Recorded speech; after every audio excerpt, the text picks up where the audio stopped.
Hi, everybody. It's a wonderful Friday afternoon, and thank you for joining us all for another virtual small batch concert from 89.9 WDAV and WDAV.org, Classical Public Radio. I'm your host for this afternoon, Myleta Melton. Great to have you here.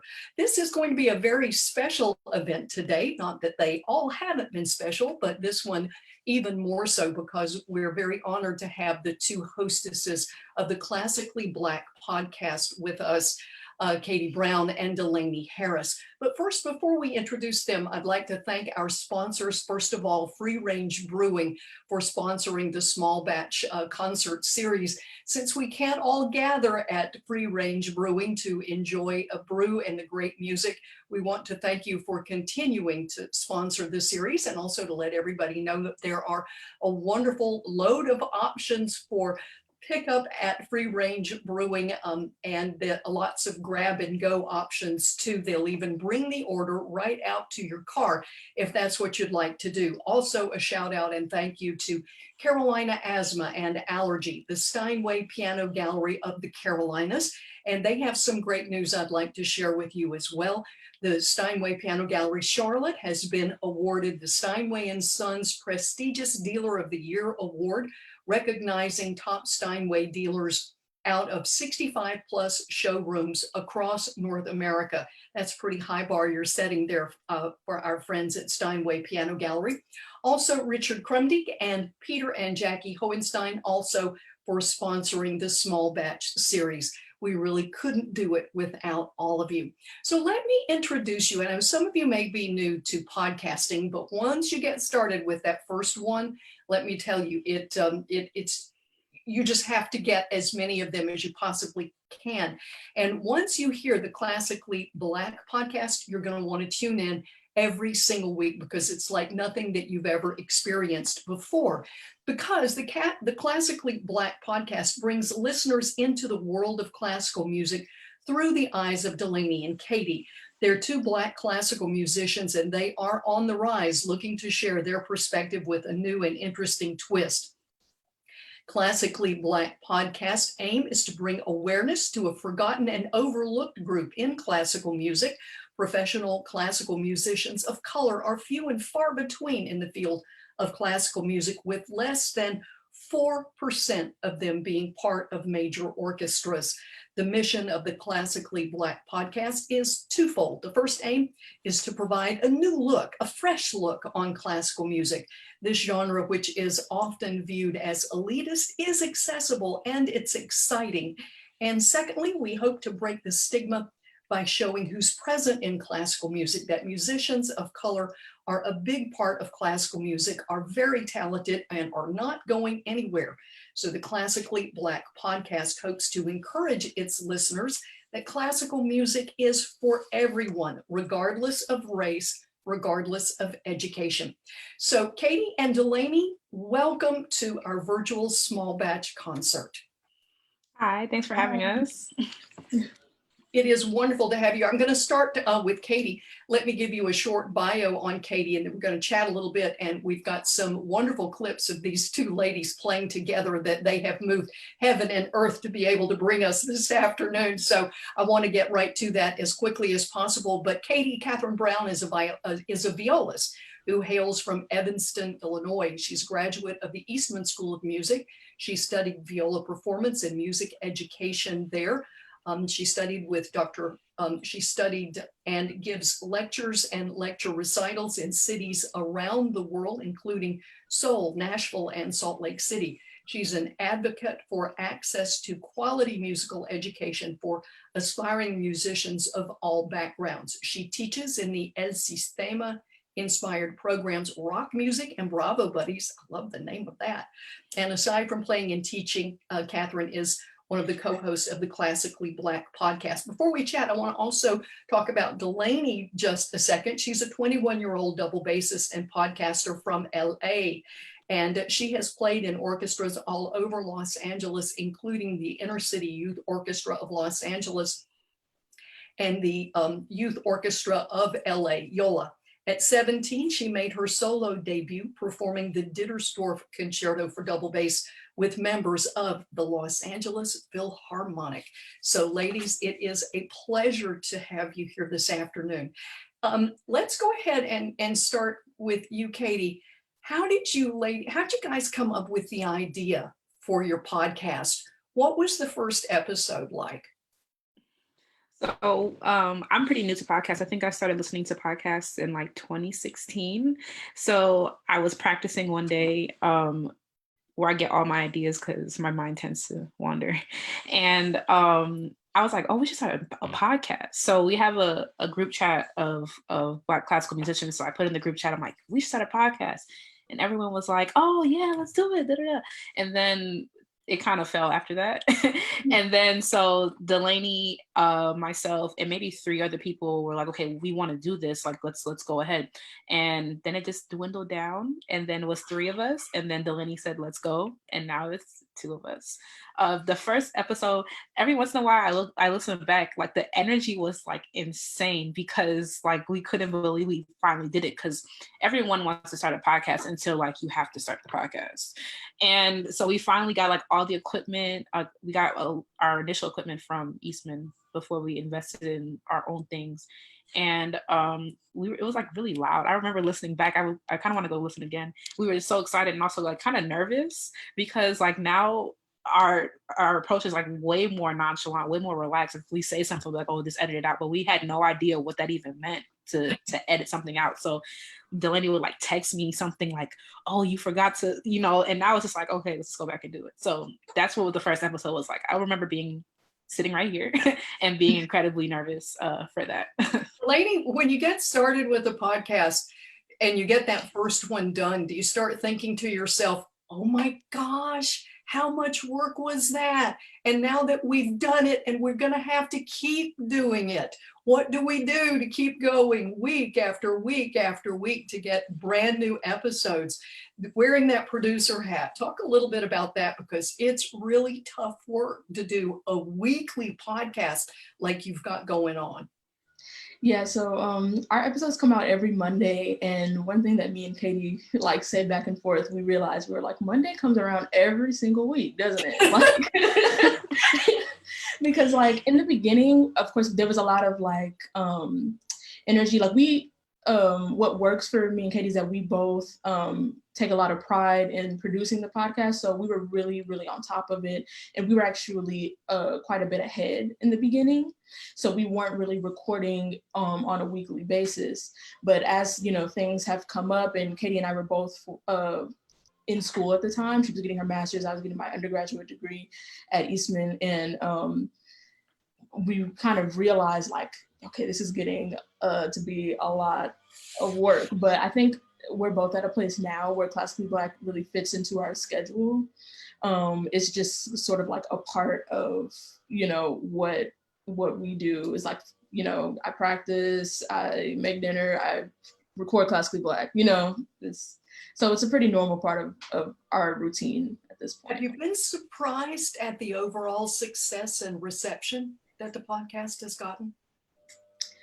Definitely. I think it's especially when people started coming to us asking to be on the show, you could, we kind of realized like, oh, this is a platform that people like actually, see as something that's valuable for their career.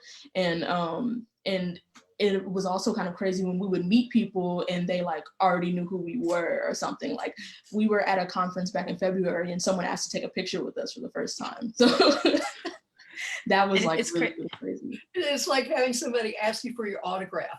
Yeah.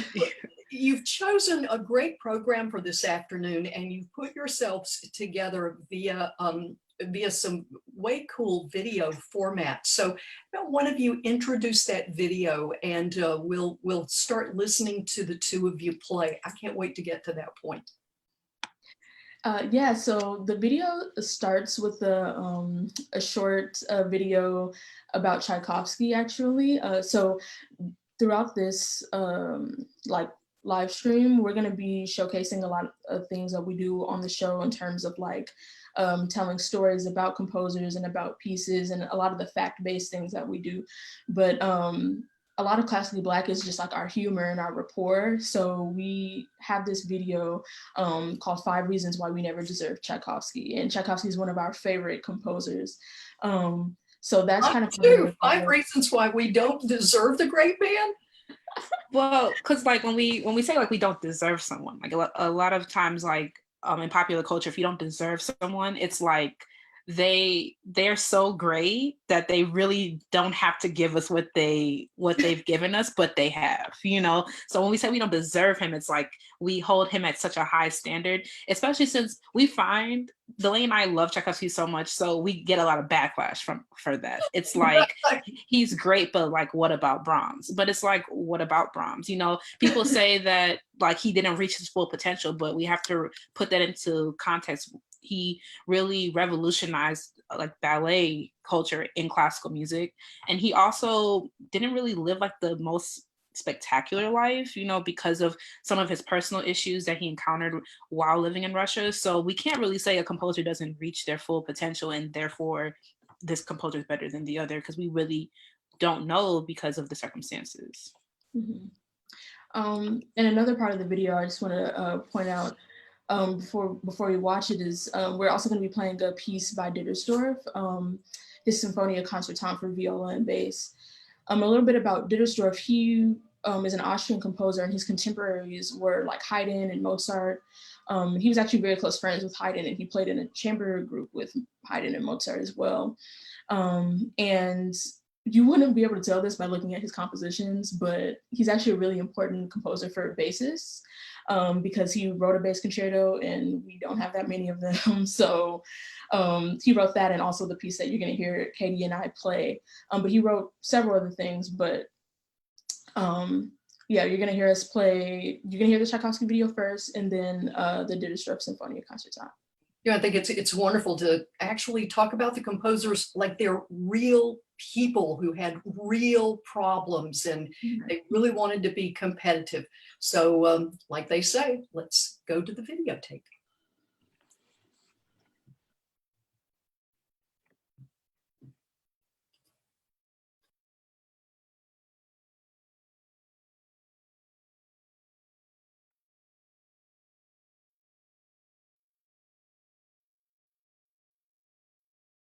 Hey, it's Katie. And it's Delaney from Classically Black Podcast, and here are 5 reasons why we never deserve Tchaikovsky. 1, he wrote the best bass parts. Don't at me. 2, out of all your faves, he was the least problematic.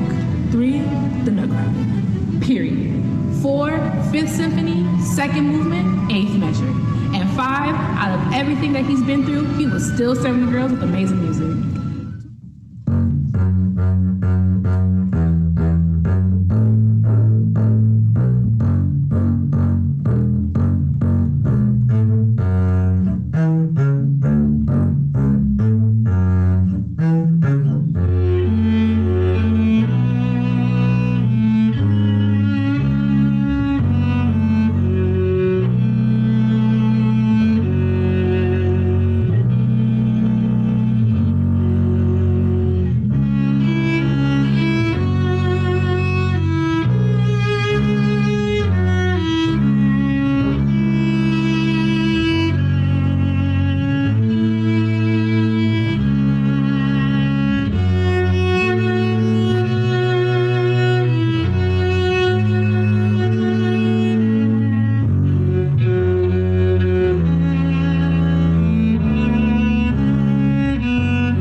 Thank you, ladies. That was a wonderful performance, and you are right. We don't deserve Tchaikovsky. I've got a question for you, Delaney. One of the folks that is viewing right now notices that you're using a German bowing technique. You want to speak a little bit about that? Yeah, so for bass players, we have two different types of bows. They're actually physically different. They're not just the bow hold. So the French bow looks most like all the other string instruments. Is an overhand, which means you hold it from the top, and the frog is like narrow. So it looks like a bigger, and it's also shorter than actually a violin bow. And then the German bow is an underhand. So it's kind of reminiscent of like if you see people play Baroque instruments. So you hold it underneath. And to me, it's much more comfortable, especially for the bass where like you're using, I mean, for all string instruments, you use weight, but you know, bass has more resistance because the strings are thicker. So it's more secure to me because you can hold it at the top, the side, and the bottom, like you have a good grip on it. So yeah. Is that easier on your hands and wrists to hold the bow that way? For me personally, but I think those who play French bow, like they've just been able to find that that sort of technique that works for them. But like when I try to play French bow, and I have a couple times, my hand cramps up, but also like that would just be, you know, me working that out in my own technique. But I've always been a German bow player primarily, so I've just never like delved into French bow technique enough to. It's back to that Johannes Brahms thing, maybe something like that. Katie, I've got a question for you, and I think this is probably something that we're going to want to get both of you to talk a little bit about. This comes from one of our folks who are listening this afternoon. What artist mashups would you like to see come to the concert stage? So what's interesting about that is that that's something we addressed. We did a live show back at the Sphinx conference, and we're looking at ways to diversify classical music. So one thing that we've kind of joked about, but are kind of serious about in the same breath, is a mashup with a symphony orchestra and the rapper DaBaby. So DaBaby highlights a lot of classical music instruments in a really authentic way in his soundtracks. A lot of rappers will use like electronic music, and there's nothing wrong with that. But one of DaBaby's most signature songs, called Bop, prominently features flute. So, and I'm not saying that we have to make classical music cool. Classical music stands on its own. We know that. But sometimes it's important, especially when we want to bring different groups of people, and not just Black people, but young people. Everyone listens to well, not everyone listens to DaBaby, but a lot of people listen to DaBaby. Consider exploring going to a classical music concert if that was an aspect of the program. So that's certainly a mashup that I would be excited to see. So yeah. Delaney, who would you put together? So I've in my bio it said that I've played with the Inner City Youth Orchestra of Los Angeles, and something that they do every year at their season-ending concert is they have a tribute to a famous Black artist with full orchestra, full chorus, a jazz band, and some singers. So we've done Michael Jackson, Stevie Wonder, Luther Vandross, Aretha Franklin. We did this year. So I would love to see. Stevie Wonder is my favorite artist of all time. So I would love to see him on stage with them, because a lot of if you listen to a lot of his live tracks, like he does all this cool stuff with improv, and he's an instrumentalist himself. So I think he would bring a lot of excitement to a concert hall stage. And I've heard his music for orchestra. It's amazing. If and only if someone could afford to bring him in. I bet there's a serious price tag for that performance. I saw him live on the Lady Gaga special, the One World concert recently, and it's just as sharp as ever. It was wonderful to see him performing live again. I really do. I think that there's so much room for great crossover artists to perform on the concert stage with a live symphony orchestra, and that once you get over that fear of having 65 or so musicians behind you, that it would be, a wonderful way to step out and tour. Boyz II Men does that quite successfully, and they just really have a top-notch show. Well, we've talked to all the artists who have come on the small batch about how COVID-19 is affecting their school life, also affecting performance life. How has COVID-19 and all the quarantine put a crimp in your style over this last semester? Delaney, let's start with you. Okay. So the remainder of the semester was moved online for me actually during spring break. So that did give a little bit of grace. At least we weren't, sort of right in the middle of like a week of school, but it did sort of pose as like a huge uprooting because I moved home to Los Angeles from Rochester, and it was just sort of a quick transition, because not only am I, moving all my things across the country, I play the bass, so that's a whole situation at the of traveling with the bass. And also just getting a performance degree online was quite stressful, because to be honest, it's simply not the same. I mean, I don't have any ensemble classes anymore, no more orchestra. Studio class was rocky at first, but it did end up working out. But there's just so much that's lost in terms of like the nuance that is needed to critique someone on an instrument at the collegiate level is really, really difficult to do over Skype or Zoom, especially the bass, which is like a full body instrument. So it's like there's a lot that you can't see. A lot of computers and microphones have equalizers, so there's a lot that you can't hear. But I mean, as far as the podcast goes, like Katie and I have been recording remotely for a while, just when I go home over the summer or anything like that. So there have been some transitions, but there are a lot of things that have been smooth as well. Katie, how has it affected your career? Well, right now I'm taking a year off because I'm intending on getting an artist diploma in the fall. So although I've already committed to my school, it did give me some pause because, like Delaney said, especially something like an artist diploma where it's like primarily playing, I'm a little bit nervous to make sure that it's a short diploma, it's only 2 years, to make sure that I'm getting everything out of it. But in my personal life now, I mean, I subbed with an orchestra and we played right up until the weekend before. And then, so I lost out on a concert experience earlier this month, but I also teach quite a bit. So I had to move, my 50 plus students online. It was quite a struggle at first, especially I have a lot of beginners.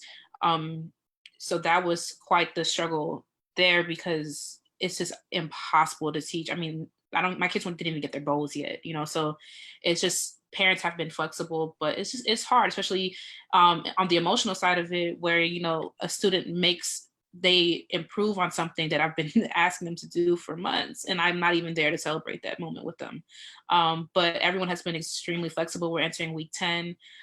Kids have been amazing. So people are realizing that this is like not just a them problem, is everyone is going through this, so they've been adapting, so that's been really nice. Well, I've got one more question before we get back into more music. How in the world did you pull off that stunning video? To me, it's hard to edit video anyway, particularly if it's music and everything has to be so in sync. You're musicians to go along with that. How in the world did you do that? To get it to sync, to make it just right like it was?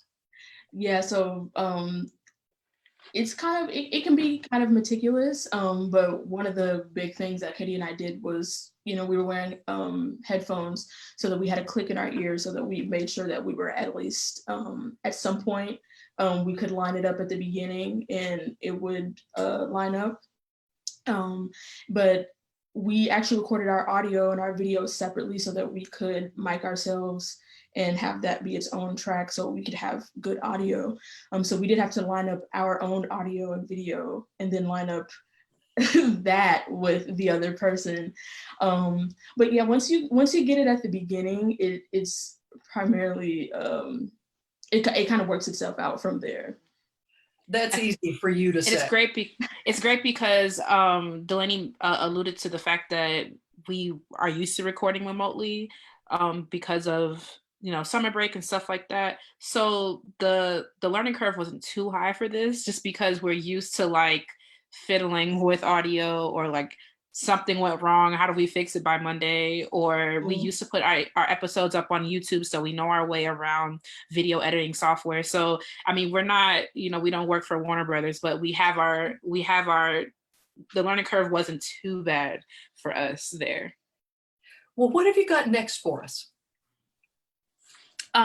So we have our next video, let's pull it up for you, sorry. Our next video is going to have the pieces Humoresque, and then 2 Negro spirituals. So at the end of the first video, you heard a Negro spiritual called Here's One, and that really isn't by anyone, but the person who realized it was William Grant Still. And William Grant Still is an important composer, not just to the diaspora, but to classical music in general. He's often hailed as the dean of classical music, of Black classical music, just because of he's like a composer of first. He was the first American composer to have an opera produced by American Opera Company. The first American composer to have his first African American composer to have his symphony performed by an American orchestra, the Rochester Phil up the street from me. They premiered his Afro-American symphony. So he's a very important composer to us. He grew up hearing Negro spirituals, and then he did that. So that Here's One is one of those. That arrangement you heard is for viola and piano. Delaney did her thing and reduced it down. So where we're going now is we're going to hear Humoresque by Dvorak. So that might sound kind of random, but there's a relationship that Delaney's going to talk about later between Dvorak and the American composer Harry T. Burleigh. So I'm just going to tell you a little bit about the Humoresque because I think it's a really cool piece. It's almost as important as For Elise, because his Humoresque number 7, which is the one you're going to hear, is one of the most famous short pieces for piano next to For Elise. Dvorak wrote this while he was the director of the school in New York that Harry T. Burleigh went to. So I thought that was really interesting. And his number 7 is the most famous one. He had these little sketchbooks that he would just take down notes during the school year, and then he will compose in the summer. And this is one of the sketchbooks one of the things that he wrote down, along with his American Quartet and his New World Symphony. If he had an idea, he wrote it down. So you're going to hear that piece, and then you're going to hear 2 spirituals by Harry T. Burleigh. Harry T. Burleigh, like I said, he really brought to life the American art song, which is the Negro spiritual. He's the one who realized a lot of them, got them published, and thanks to the Jubilee Singers at Fisk, that's how they kind of got their main stage popularity. So he brought like these indigenous songs of Black people who were enslaved to the concert hall stage. So he's also a very important figure in classical music, period. He wasn't formally trained until he went to the National Conservatory in New York City, and then he formed a relationship with Dvorak. And yeah, so you're gonna hear those 2 things. The 2 spirituals are Go Down Moses and Nobody Knows the Trouble I've Seen. No one knows the trouble I've seen. All right, let's go to the video.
Ladies, that was phenomenal. I wish you could see all of the comments that are coming in through the Facebook live stream about your performances and about your video.